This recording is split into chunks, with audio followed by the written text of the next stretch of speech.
అతి త్వరలోనే పెళ్ళి అని నీ రేఖ చెప్తుంది. ఇంకేం చెప్తుంది నా చేతి రాత?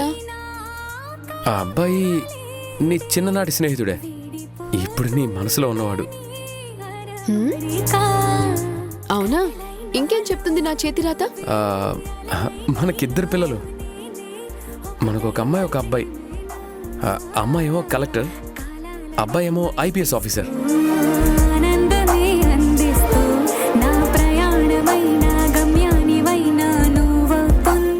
ఏంటి సడన్ గా డల్ అయిపోయావు?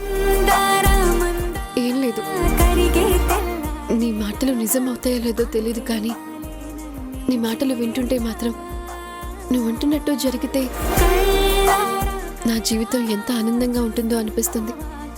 అలాగే జరుగుతుంది యశోద. నీకు తెలుసా నాకిప్పుడు ఏమనిపిస్తుందో? ఈ క్షణం ఇలాగే ఉండిపోవాలనిపిస్తుంది. ఇంకో 2 గంటల్లో మనం ఊరెళ్ళిపోతాం. అలా కాకుండా తెల్లవారే వరకు ఇక్కడే ఉండిపోవాలనిపిస్తుంది. అయితే కాలాన్నే ఆపేయాలేమో. కాలమే ఆగిపోవాలా? బస్సు ఆగితే సరిపోదా? నీకు ఈ మధ్య అత్యాశ ఎక్కువైపోతుందేమో హీరో. జూలియట్తో టైం స్పెండ్ చేయాలనుకోవటం అత్యాశ ఎందుకు అవుతుంది? నా ప్రేమ స్వచ్ఛమైంది, నిజమైంది అయితే ఈ బస్సు ఉన్న పళంగా ఆగిపోవాలి.